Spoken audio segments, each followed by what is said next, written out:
2025 को ठीक से एक हफ्ता भी पूरा नहीं हुआ और इस साल का पहला स्कैम बाहर आ चुका है। जी हाँ, मैं बात कर रहा हूँ टॉरेस कंपनी के 13.5 करोड़ के स्कैम की। कुछ लोगों को लग रहा होगा 13.5 करोड़ का ये तो स्कैम है, इतनी क्या बड़ी बात है। पर ये स्कैम जिस तरीके से एग्जीक्यूट हुआ वो अलग है। एकदम सिंपल वे में जानते हैं क्या हुआ। Now to the financial capital test, a massive scam that's being reported from Mumbai where thousands of investors have been duped. Police have booked top executives of Tor's Jewelry House for allegedly cheating investors of crores of rupees in the scheme that it had floated. Welcome to neutral lens, my self Deep बिडवी। Topic को start करने से पहले एक चीज़ clarify करना चाहूँगा। Maximum articles में अमाउंट 13.5 करोड़ बताया जा रहा है। अगर रूमर्स की माने तो अमाउंट 100+ करोड़ का है। जैसे कि दादर के एक वेजिटेबल होलसेलर ने 7 लाख रुपए इन्वेस्ट किए थे और उसके टोटल फैमिली मेंबर्स ने मिलकर 4.5 करोड़, और वैसे स्कैम में टोटल 1 लाख लोगों ने इन्वेस्ट किया है। पर ये नंबर्स किसी भी आर्टिकल ने बैक नहीं किए, इसलिए आपके लिए 13.5 करोड़ भी पकड़ते हैं। मुंबई दादर में टॉरेस ज्वेलरी शॉप का पहला आउटलेट 3 फरवरी 2024 को ओपन हुआ, अब से अप्रॉक्स 1 साल पहले। इनका एक बेसिक मॉडल समझ लेते हैं। इनसे आप गोल्ड, सिल्वर, डायमंड कुछ भी खरीदते हैं तो डिपेंडिंग अपॉन द प्रोडक्ट आपको इस पे 2%, 4%, 6% का वीकली इंटरेस्ट मिलता था। यहाँ बैंक साल में 6% नहीं दे पाती और ये हफ्ते में दे रहे थे, इसलिए इनिशियल लोगों को लगा कि ये फ्रॉड है। पर जैसे ही कुछ लोगों के अकाउंट में हफ्ते में 2-3 हज़ार आने लग गए तो लोगों का ट्रस्ट बढ़ने लग गया और यहीं से असली गेम शुरू हो गई।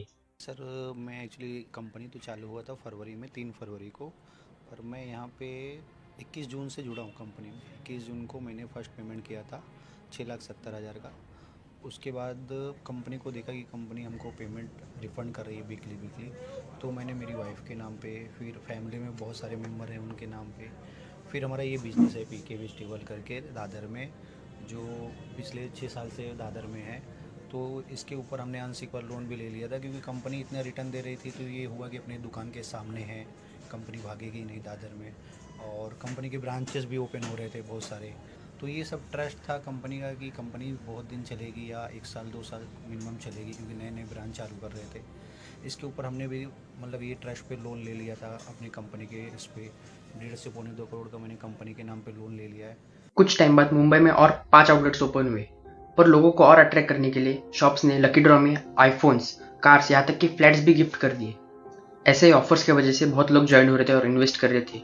और ऐसे ही टाइम पे ह्यूमन का एक फियर ट्रिगर होता है, फियर ऑफ फॉलिंग बिहाइंड। जब आप देखते हो कि आपके फैमिली मेंबर्स, फ्रेंड्स प्रॉफिट बना रहे तो आप न चाहते हुए भी रेकलेस डिसीजंस ले लेते हो। स्कैम का बेस ही यही था। लोग स्कीम से ज़्यादा हम बाकी से पीछे ना रह जाए इसलिए इन्वेस्टमेंट कर रहे थे, और शॉप के पास अब तक बहुत से लोग आ चुके थे, इसलिए शॉप ने एक फाइनल ऑफर दी। अगर आप ईयर के एंड तक शॉपिंग करते हैं तो आपको 2 और 4 नहीं, डायरेक्ट 11% का रिटर्न मिलेगा। और बताया गया कि ऑफर बहुत ही लिमिटेड टाइम के लिए है। लोगों का ट्रस्ट इतना बढ़ गया था कि इतने रिटर्न्स कैसे पॉसिबल है किसी ने सोचा ही नहीं। पर कुछ टाइम बाद जब वीक के पैसे नहीं आए तो लोगों को डाउट होने लग गया, और फिर 5 जनवरी का ये न्यूज़ आई कि सारे 6 आउटलेट्स बंद हो गए और लोग इस स्कैम के ट्रैप में फंस चुके। इसके बाद पुलिस कंप्लेंट्स हुई, FIR रजिस्टर हुए, और टोरेस कंपनी से ये रिपोर्ट आई कि ये स्कैम हमने नहीं, हमारे CEO और कुछ एम्प्लॉयज़ ने मिलकर किए। अभी करंटली वो CEO और एम्प्लॉयज़ पुलिस कस्टडी में और उनके अकाउंट फ्रीज करके 1 करोड़ रुपए जब्त कर लिए। ये स्कैम 2 चीज़ों की वजह से अलग था। पहला तो ये कि यह गवर्नमेंट के आंखों के सामने हुआ, और दूसरा ये कि मोस्ट ऑफ द इन्वेस्टर्स इस स्कैम में लोअर मिडिल क्लास के थे। पर हमेशा लोअर मिडिल क्लास इस स्कैम में क्यों फंस जाता है? Lack of financial knowledge. देखो, इमोशंस में डिसीजन लेना तो अलग बात है, पर इतने हैवी रिटर्न्स, वो भी इतने शॉर्ट पीरियड ऑफ टाइम में, पॉसिबल ही नहीं होते। और इनके जो एग्रीमेंट्स भी होते हैं उनकी लैंग्वेज और सेंटेंस फ्रेमिंग भी इतने अलग रहती है कि हम कॉमन लोगों को समझ नहीं आती। मेरी आपसे यही एडवाइस होगी कि किसी फाइनेंशियल डिसीजन से पहले उसे क्रॉस चेक करें, और अगर पॉसिबल हो तो किसी ऐसे से एडवाइस ले जो उस फील्ड में हो। मोस्ट ऑफ द टाइम आपके फैमिली या फ्रेंड्स में ऐसे कनेक्शन मिल जाते हैं। मेन पॉइंट तो अभी बाकी, ये सब जो इतना बवाल हुआ, इस समय गवर्नमेंट की कितनी रिस्पॉन्सिबिलिटी है। 6 शॉप्स 11 महीने से चालू थी और 1000 लोग इसमें इन्वॉल्व थे। अब ऐसा तो हो नहीं सकता कि पुलिस और गवर्नमेंट लोकल बॉडीज को इसकी खबर ना हो। अगर सच में नहीं थी तो ये सब कहाँ इतने बिजी थे। इंडिया, स्पेशली मुंबई में बिजनेस रन करना कितना मुश्किल है सबको मालूम है, डॉक्यूमेंट्स एक्सेट्रा। अगर ये सब होकर एक स्कैमर कंपनी 6 शॉप्स ओपन करके 11 महीनों में 1000 लोगों के पैसे लेकर उन्हें फेक ज्वेलरी देकर शॉप्स बंद कर दे और गवर्नमेंट को कानों कान खबर ना हो, हाउ इज दिस पॉसिबल? तो इसमें सबसे पहले मेरा क्वेश्चन है गवर्नमेंट सर, इसमें उसका GST नंबर था और उसका CIN नंबर, जो कॉर्पोरेट इंडेक्स नंबर होता है बिजनेस को रन करने के लिए, उसका था।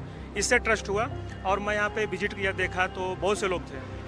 तो बिलीव ऐसे हुआ कि इतना सिस्टमेटिक है तो गवर्नमेंट इसको अवेयर होगी, जानकारी होनी चाहिए होगी।